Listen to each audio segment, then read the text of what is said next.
So timing wise, you know, we moved him across, leg off, leg on, leg off, leg on, leg off. But I want that feeling that he's ready to take another step. And then I quit.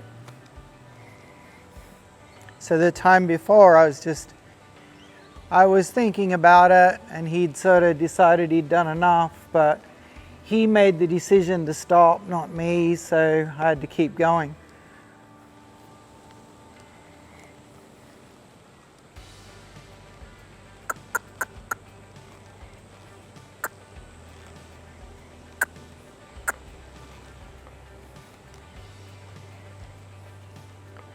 And you'll hear me cluck going sideways and you hear me cluck going backwards. So for me, it's kind of whatever I'm indicating for that horse to do.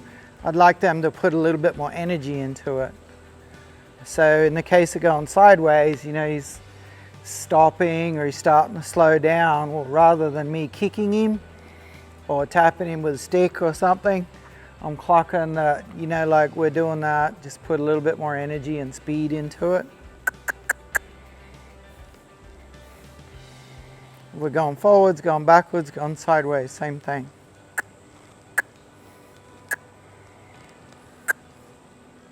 This is day 2 of teaching him to get off my leg and do those sort of things. So he's pretty close to picked up where we left off yesterday.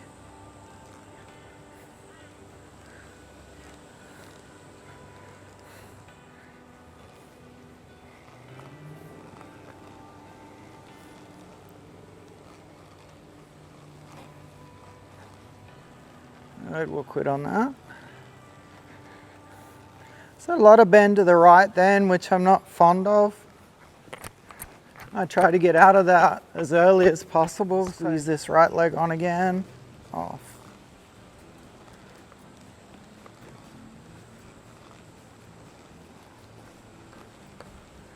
Good. So lots of big steps across. Again, would have been nicer for him just a little straighter, but not too, obviously very, very early in the piece to be worried about those sort of things.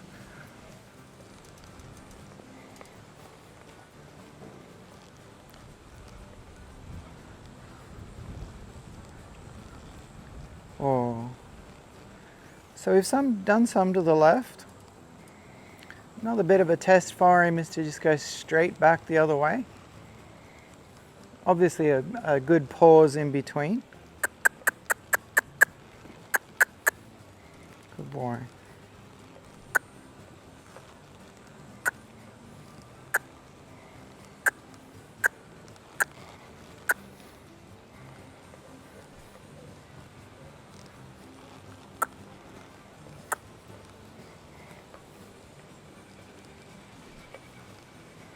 There we go.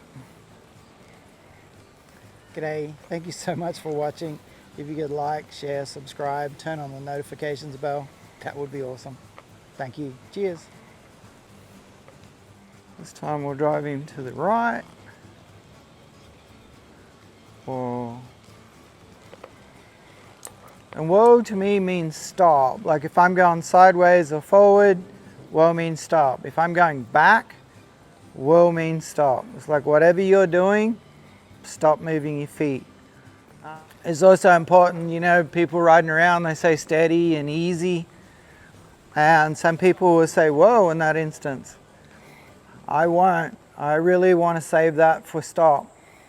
And obviously horses are pretty clued up, like he's feeling me riding along.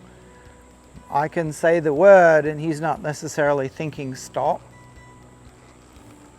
because my body's still riding him forward, my legs are still riding him forward. I kind of have to say whoa with some body language as well. That's nice.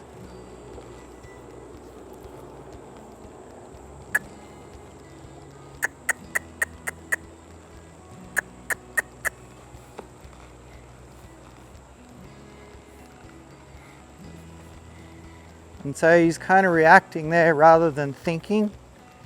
was interesting, like he thought about it better earlier, but that happens, you know. He's distracted by the other horses walking around and everything else going on. And early on, he kind of went, oh, left leg means right, right leg means left.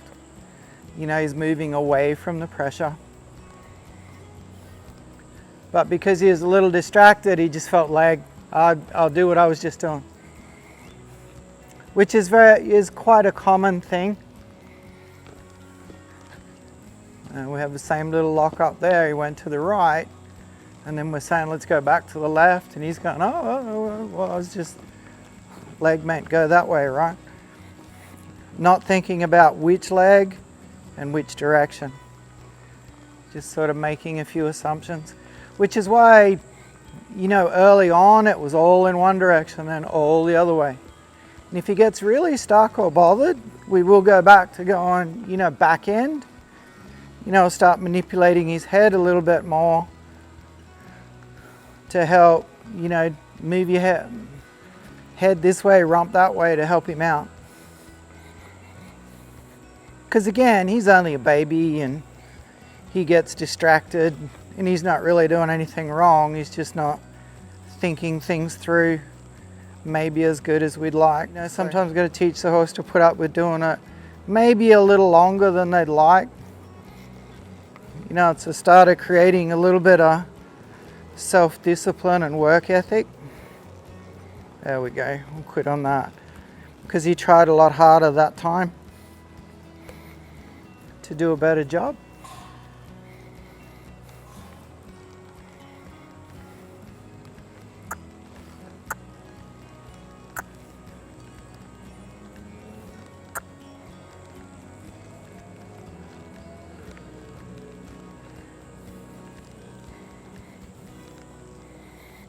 So a little bit like yesterday, we've done a bit of side passing around.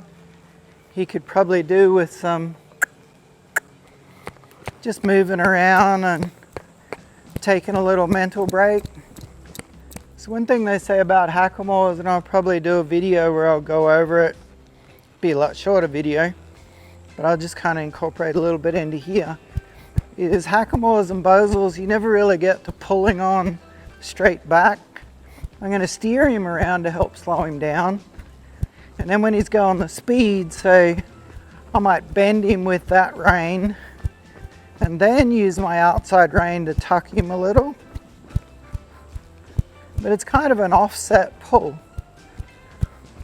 And pull's not the right word either, it's just a hold. But we don't want to get to pulling on a bosal too much. So he's moved around off my leg and side passed. We'll set him up with a different puzzle here and keep him a little straighter.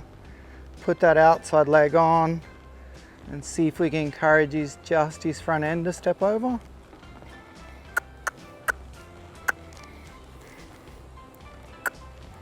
Yep, it's only a little baby step. There's also a little bit going on like yesterday when he gets in a puzzle. He's thinking a lot about what's happening. Oh, that was a good one. Thinking a lot about what's happening to his nose rather than what my leg's doing on his side. But like we proved yesterday, he kind of got sideways and he got off my leg and he's come straight out here today and done it. So message is still getting through. Eventually he'll worry less about what's happening to his face and start to think more about what my leg's asking of his side. There we go. Long. I love the expression, exaggerate to teach and refine as you go along. And it applies as much to people as it does to horses. Because you can know what to do, but you do, there we go, boom, straight across. But you have to train your body sometimes to do things with horses. With anything, I think, dancers, martial artists, gymnasts, all sorts of people. Occasionally they're going to exaggerate things just to get the movement pattern happening in their body so that they'll do it under stress. And by stress, I just mean pressure. It's in pressure of showing, pressure of your friends watching, pressure when all other horses go galloping through and you're riding a horse and your horse gets stressed out. What do you do under pressure situations? Nice. Here we go.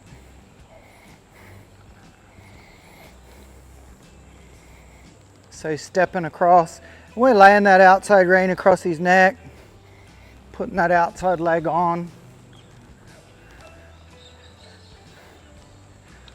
Like we'd ask him to do a turn on the hind quarter if he was older and knew what we were talking about. There he goes. He steps over. That's good. Let's do one more.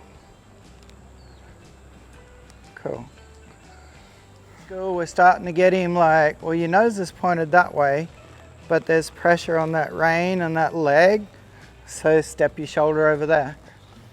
So we're starting to direct his shoulders more than just pull his nose, which is much more efficient way to steer a horse. And of course, long term, we want to go one-handed. If we don't have shoulder control, we're in a lot of trouble. Need to keep those shoulders in the middle, keep them soft, be able to direct them wherever we want. That's good.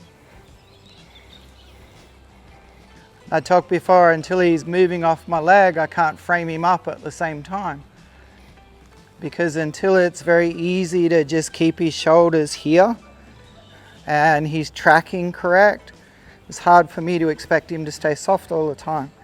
He's offering me soft when I'm just kind of letting him go where he wants to. But until I have great steering, I don't really want to, I'm keeping the two separate at the moment. So the other thing we'll do to help, and this is an exercise I do on all my horses long term, and this is the baby version. I'm going to do direct bends and counter bends. And basically it's almost direct rein and indirect rein. Like follow your nose, follow the rein. And when that rein comes across your neck, like your shoulders to go the other way. And because he's a kid, a step or two is more than enough. An older horse will go around for a circle or so. Reins on your neck, hands are over this side, shoulders need to go that way. And he's just got an inkling of that in the work we were just doing. So this one he knows. Follow my nose, go this way. Oh, now the rein's on my neck and that leg on my side. I need to go over there. So like everything we've done, it's just slowly extending, like this step leads to that step, and it's a logical progression.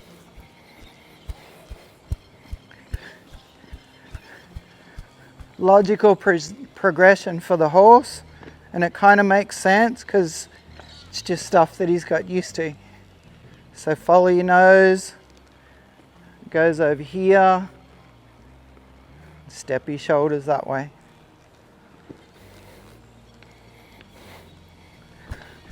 So in Western we'd call that a neck rein, sending him over. In English it's called a supporting rein. So it's basically using your outside rein and outside leg to contain his shoulders.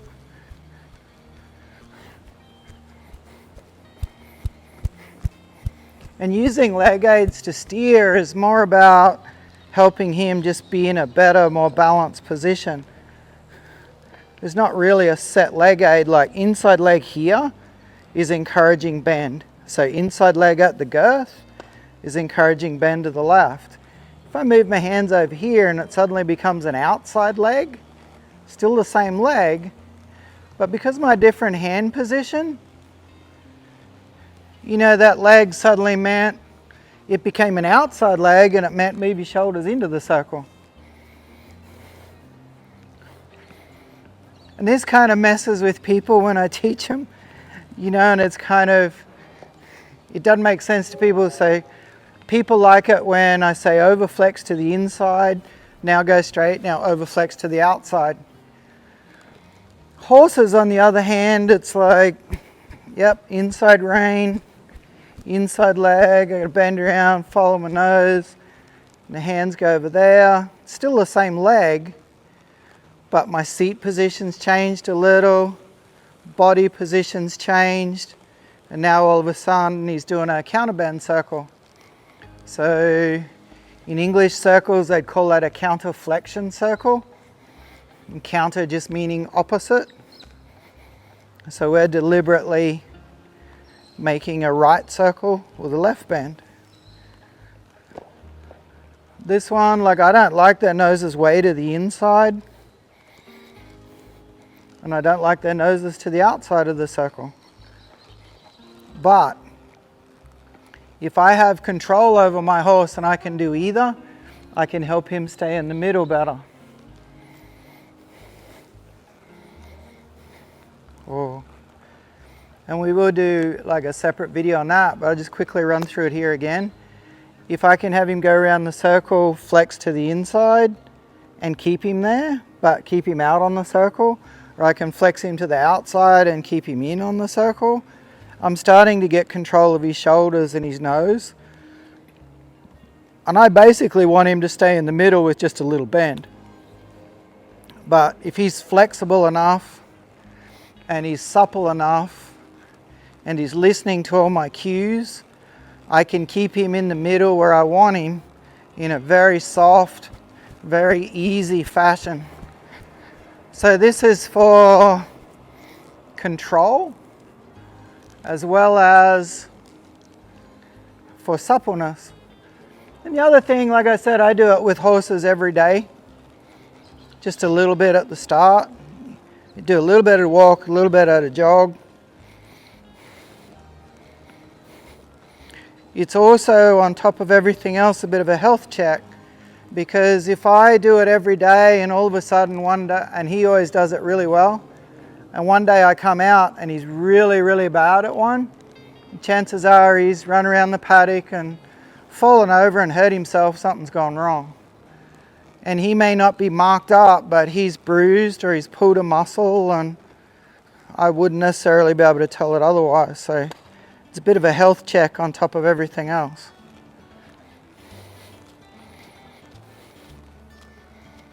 So he's actually done a really good job with all of that, where he's kind of taken that suggestion where I've moved my hands over. So I've gone from side passing today to starting to pivot around his back end and starting the direct bend and counter bend. We're going to go back to that, just turn on the hind quarter and stepping his front end across. Nice.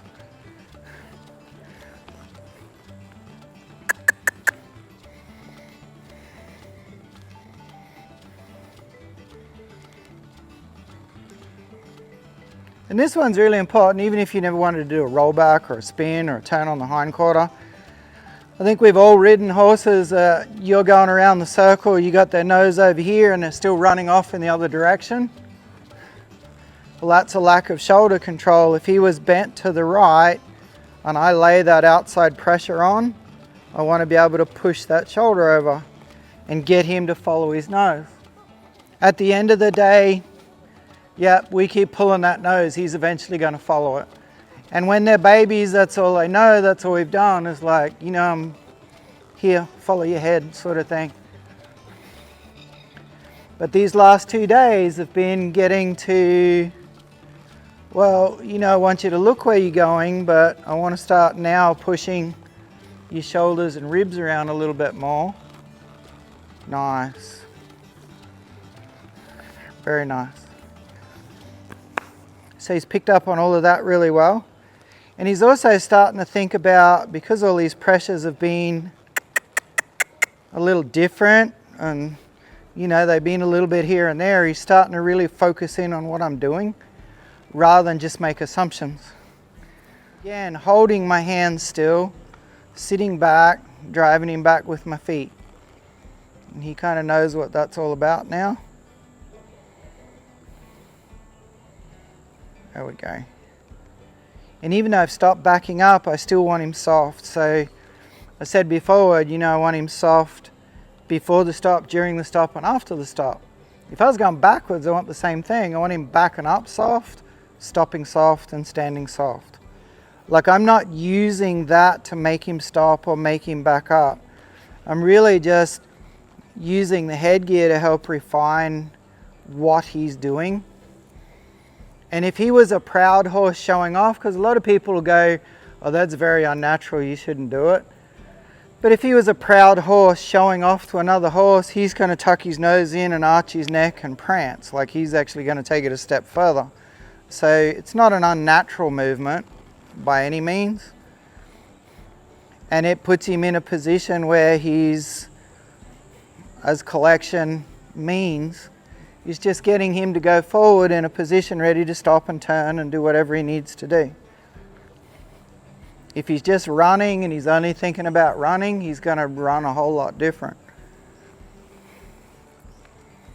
But if he's going forward, ready to stop and turn and dodge and do all these kind of things, he's going to run forward a lot different.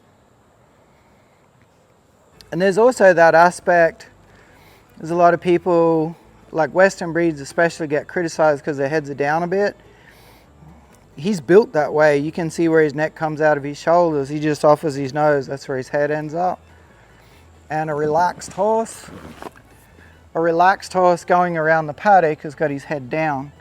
And we did a bit of this at the start, you know, with our groundwork, because that's part of getting him to, it's not really submit, but it's almost like a physical trick where you put your head down, you're more relaxed.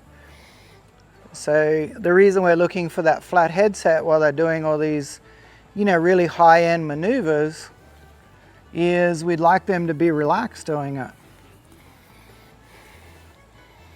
The greatest thing you can kind of create is that horse that's doing high-level things and he just looks like he's playing and you happen to be on him and you're just working together having a great time. Anyway, he's doing good. I think I'm a better human for him today. No, I think I'm a pretty good human for him most days. But anyway, we'll give him a rub. For the same reason as always. And we'll catch you on the next one. G'day. Thank you so much for watching. If you could like, share, subscribe, turn on the notifications bell, that would be awesome. Thank you. Cheers.